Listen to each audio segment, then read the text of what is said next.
வணக்கம் ட்ரீமர்ஸ், நான் தான் உங்கள் ட்ரீம் சேஞ்சர். இந்த வீடியோவில் நம்ம ஒன் பீஸ் மாகா சாப்டரான 1110 தாங்க பார்க்க போகிறோம்.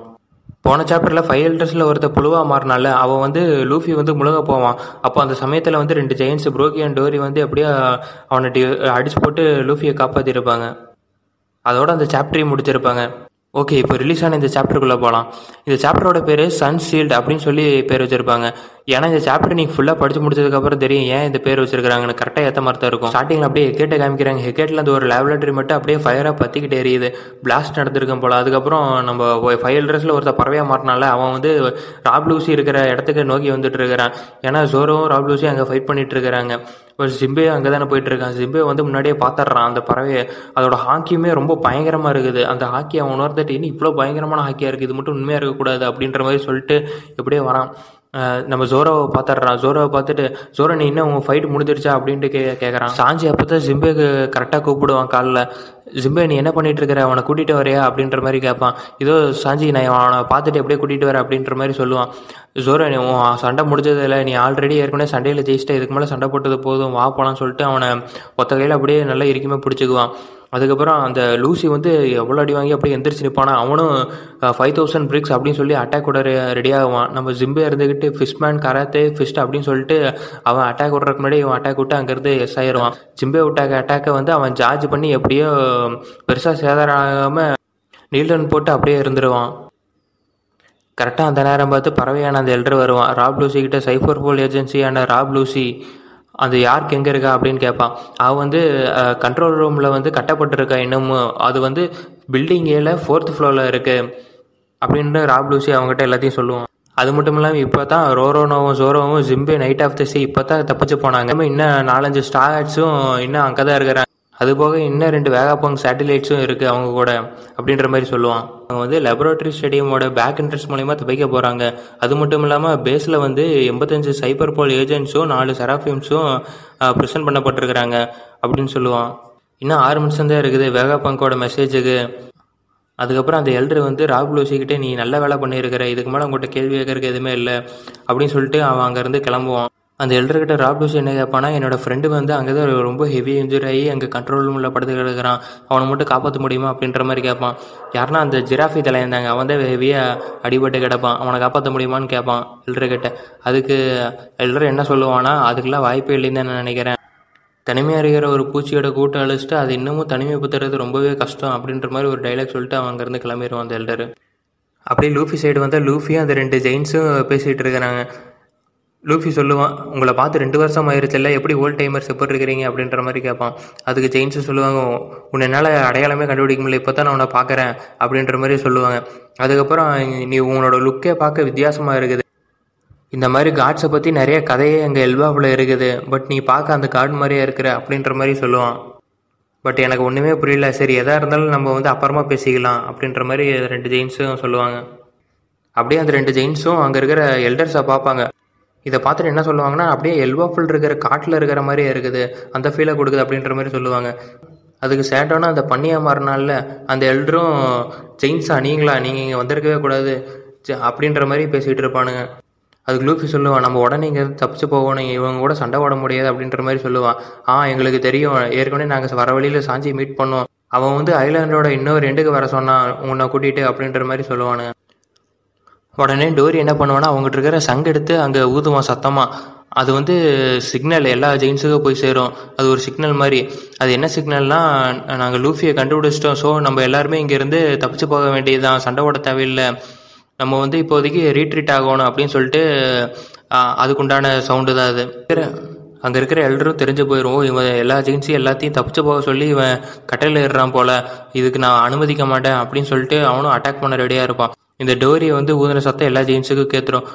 இப்போ நம்ம வந்து ரீட்ரீட் ஆக வேண்டிய நேரம், ஸோ எல்லாருமே கிளம்ப வேண்டிய நேரம் அப்படின்னு சொல்லிட்டு இங்கேருந்து கொள்ளையடிக்கிறதுக்கு வார்ஷிப் தான் இருக்குது, வார்ஷிப்பில் கொள்ளையடிக்கிறதுக்கு எந்த வித லூட்டுமே இல்லை, ஸோ எல்லாம் வேஸ்ட்டு தான், நம்ம கிளம்பலாம் அப்படின்னு சொல்லிட்டு அங்கே இருக்கிற ஜெயின்ட்டு எல்லாருமே வந்த வழியை பார்த்து கிளம்ப போக ஆரம்பிப்பானுங்க. அந்த நேரம் பார்த்து பண்ணியாக மாறின அந்த எல்டர் வந்து ஒரு கத்துவான் பாருங்களேன், அந்த ஐலாண்டே நடிகரும் அங்கே இருக்கிற மரம்லாம் அப்படியே பிச்சுக்கிட்டு போகும். அங்கே ஐலாண்டுக்கு அந்த பக்கம் தாண்டி அது வரைக்கும் அதோட இம்பேக்ட் அவ்வளோ பெருசாக இருக்கும். அந்த பேட்டில் ஷிப்பு, அந்த கடல் அப்படியே அலைகள்லாம் நகர்ந்து போகும். அந்த அளவுக்கு அவனோட பவர், அவன் கத்துற பவர் வந்து பெரிய இம்பேக்ட் தரும். அந்த சீனில் நீங்கள் லூஃபியை பார்க்கணுமே ரொம்பவே ஃபன்னியாக இருக்கும். அவன் கத்தில் அவன் மூஞ்சில் இருக்கிற கண்ணு, மூக்கு, வாய், செப்பல் எல்லாமே அப்படியே பின்னாடி தனித்தனியாக கண்டுக்கிட்டு போகும். ஏன் ஈவன் அந்த ஸ்கேர் அவனோட தழும்பு, கண்ணில் இருக்கிற தழும்பு, நெஞ்சில் இருக்கிற தழும்பு எல்லாமே அது பாட்டு கழுட்டு தனித்தனியாக பிச்சுக்கிட்டு பின்னாடி போகுங்க காற்றுல. அதுக்கப்புறம் அவன் கத்தி முடிஞ்சதுக்கப்புறம் அவன் என்ன பண்ணுவான்னா ஸ்கேர்ஸ் எல்லாத்தையும் எடுத்து ஒட்ட வச்சுட்டு இருப்பான். ஐயோ, பார்க்கவே ரொம்ப ஃபன்னி டோனாக இருக்குது. அந்த ஜெயின்ஸ் அவனை பார்த்துட்டு என்னடா நடக்குது, ரொம்பவே ஃபன்னியாக பண்ணிட்டு இருக்கான் இவன் அப்படின்னு பார்த்து ரொம்பவே ஆச்சரியப்படுவாங்க. அந்த எல்டர் கத்துனதில் கான்கர் ஆக்கி மிக்ஸ் பண்ணி அப்படியே கத்துவான். அதனால தான் அந்த ஐலண்ட் முழுக்கவே அவ்வளோ பெரிய இம்பேக்ட் இருக்கும். அதுக்கப்புறம் டோரி கேட்பான், யார் இவன், ரொம்பவே வித்தியாசமாக இருக்கிறான், ஒருவேளை கவர்மெண்ட்டோட பெரிய கையாக இருக்குமோ இவன் தான் அப்படின்ற மாதிரி பேசிக்குவாங்க 2 ஜெயின்ஸும். அதுக்கப்புறம் அந்த எல்டர் வந்து அட்டாக் பண்ண வருவான். 3 பேர்த்தையும் அட்டாக் பண்ண வருவான். 2 ஜெயின்ஸும் அவங்கள்ட்ட ஷீல்டை வச்சு எப்படியோ தடுத்துக்குவாங்க. 2 கொம்பு அவன் வச்சு முட்டை வருவான். எப்படியும் ஷீல்டு வச்சு 2 ஜெயின்ஸுமே அப்படியே தடுத்து நிறுத்தி அந்த எல்டர் வந்து ஜெயின்ஸ் கிட்ட சொல்லுவான் அட்டாக் பண்ணிக்கிட்டு, விதி தான் உங்கள் 2 பேர்த்தையும் ஒன்று சேர்த்தி இருக்கு, இவ யாருன்னு உங்களுக்கு உண்மையிலே தெரியுமா அப்படின்ற மாதிரி சொல்லுவான். அந்த இடத்துல அந்த எல்டர் ஏதோ ஒன்று சொல்ல வரான்னு நினைக்கிறேன். அந்த ஜெயின்ஸும் ரிப்ளை பண்ணுறாங்க, அவன் யாருன்னு எங்களுக்கு தெரியும், அவன் என்னோட ஃப்ரெண்டு அப்படின்னு சொல்லிட்டு அவனுக்கு ஷீல்டு வச்சு அவனுக்கு திருப்பி ஒரே தள்ளுறான். அவன் பறந்து போய் விழுந்துடுறான் அந்த எல்டரு. அதுக்கப்புறம் சேட்டனுக்கு வந்து அவன் மேலே பாய்சன் விடுவான் 2 ஜெயின்ஸ் மேலே. அது லூஃபி வந்து பாய்த்துட்டு, அது பாய்சன் தகுது போக அப்படின்னு சொல்லிட்டு அவங்க இருக்கிற ஒரு மரத்தை அப்படியே வேரோட பிடுங்கி அந்த மரத்தில் எப்படியோ அதை தடுத்துடுறான், டேச் பண்ணிடுறான் அந்த மரத்தை வச்சு அந்த பாய்சனை எல்லாம். அதுக்கப்புறம் என்ன பண்ணுறான்னா அந்த மரத்தையே பேஸ்பால் மேட்டாக மாற்றிட்டு அவன் விட்ட பாய்சனில் ரிப்பீட் பேக் அடிச்சிடுறாங்க. பாய்சன் அவனுக்கே கொடுத்துட்றான். பட் இருந்தாலும் அந்த பாய்சன் வந்து அவன் மேலே அங்கே பின்னாடி போய் வெடிச்சிருது. நீ கொடுத்த மெடிசனை நீயே வச்சுக்க அப்படின்னு சொல்லி அடிக்கிறான். அவன் பின்னாடி போய் வெடிச்சதுக்கு அப்புறம் தான் தெரியுது அது ஒரு பிளாஸ்ட்டுன்னு. லூஃபி ஷாக்காயிருவான், என்னது பிளாஸ்டா, இது பாய்சன் கிடையாதா அப்படின்னு ஷாக்காயிருவான் லூஃபி. அங்கே லூஃபி போட்ட பிளாஸ்டில் அந்த ஃபாரஸ்ட் முழுக்குமே ஃபயரால் பிளாக் பண்ணப்பட்டிருக்கோம். எல்லாம் ஜெயின்ஸ் சொல்லுவாங்க, பாஸ் இந்த ஃப்ளேம்ஸால் நாங்கள் பிளாக் பண்ணப்பட்டுட்டோம் அப்படின்ற மாதிரி, எப்படியோ தப்பிச்சு போக பாருங்க அப்படின்னு சொல்லிட்டு அங்கேருந்து எல்லாம் ஓடுவாங்க. நம்ம நல்ல சாய்ஸ் அப்படின்னு சொல்லிட்டு இவனுங்களும் தப்பிச்சு போவானுங்க. அதுக்கப்புறம் அதில் ப்ரூக்கி சொல்லுவான், எந்த ஒரு ரேஸுக்கிட்டே இந்த மாதிரி அபிலிட்டியோ பவரும் நான் இருந்து இது வரைக்கும் நான் கேள்விப்பட்டதே இல்லை, ரொம்பவே டிஃப்ரெண்ட்டாக இருக்குது, இவனுக்கு பார்க்கவே ரொம்ப டிஃப்ரெண்ட்டாக இருக்கிறானுங்க டெல்ட்ரஸ் அப்படின்னு சொல்லிட்டு போயிட்டு இருப்பான். அதுக்கு டோரி சொல்லுவான், ஆமாம் அவனுக்கு உண்மையிலேயே இமோர்டல் தான் போல், எவ்வளோ அடித்தாலும் திரும்பி வந்துகிட்டே இருப்பாங்க, எனக்கு தெரிஞ்ச அவனுங்க வந்து திரும்பி வருவானுங்க நம்மளை பிடிக்கிறதுக்கு. இப்போதைக்கு இது நம்மளுக்கு ஒரு விக்டோரியாவே இருக்கலாம், பட் அவனுக்கு திரும்பி வருவானுங்க அப்படின்னு சொல்லிட்டு அங்கேருந்து கிளம்பி போவானுங்க. நெக்ஸ்ட் நாமி வந்து ஷிப் பக்கத்தில் நின்றுட்டு ஜோரோ சாஞ்சி சீக்கிரம் வாங்க, நம்ம ஷிப் பக்கத்தில் நின்றுட்டு இருக்கிறோம், சீக்கிரம் வாங்க அப்படின்னு சொல்லுவான். ஜிம்பே வந்துட்டு ஓடுற வேகத்தை பார்த்தா சோறவே கதிகலங்கி போயிடுவான். ஜிம்பே ரொம்ப வேகமாக போகிற, நார்மலாகவே ஓடு அப்படின்னு சொல்லுவான். சாஞ்சி ஓகே நான் வந்துட்டு இருக்கிறேன் அப்படின்னு சொல்லிட்டு வந்துட்டு இருப்பான் வேக பங்க தூக்கிட்டு. அங்கே இருக்கிற வைஸ் அட்மைரர்ஸ்லாம் நீ எங்கேயும் தப்பிச்சு போக முடியாது பாணி அப்படின்னு சொல்லிட்டு இருப்பான். அந்த நேரம் பார்த்து யாருக்கு இருக்க இடத்துக்கு அந்த எல்டர் பறவையாக மாறினாலும் அவன் வந்து வருவான். திடீர்னு உடச்சிக்கிட்டு கூரையை உடச்சிக்கிட்டு வருவான். அங்கே டிஸ்பிளேல போட்டு காமிக்கிறீங்களே, டெலிகாஸ்ட் பண்ணுறீங்களே, அந்த கண்ட்ரோல் பண்ணுற அந்த ரூம் எங்கே இருக்குது அப்படின்னு கேட்பான். ஐயா மான்ஸ்டர், என்ன இவ்வளோ பெரிய மான்ஸ்டர், என்னை விட்டுருங்க, என்னை காப்பாற்றுங்க, இந்த மான்ஸ்டர் வேறு பேசுது அப்படின்னு சொல்லி அவன் ரொம்ப பயந்து போய் கதறுவா. அதுக்கப்புறம் கிசாருவை காமிப்பான். கிசாரு வந்து பேட்டில் ஷிப்பில் அடிபட்டு கீழே விழுந்து கிடந்தான்ல, அவன் அப்படியே தான் படுத்து கிடப்பான், எந்திரிக்கவே மாட்டான். அதுக்கப்புறம் ஒரு மெரைன் வந்து நம்ம கிசாருக்கு ட்ரீட் பண்ணுங்க, அவனுக்கு உதவி செய்யுங்க அப்படின்னு மாதிரி சொல்லுவான். அப்பா சாமி ஆளை ஓடுங்கடா, கொஞ்சம் நேரத்துக்கு என்ன என்னால் முடியலடா அப்படின்னு சொல்லிட்டு அவன் தலையில் கை வச்சு அப்படியே படுத்து கிடப்பாங்க.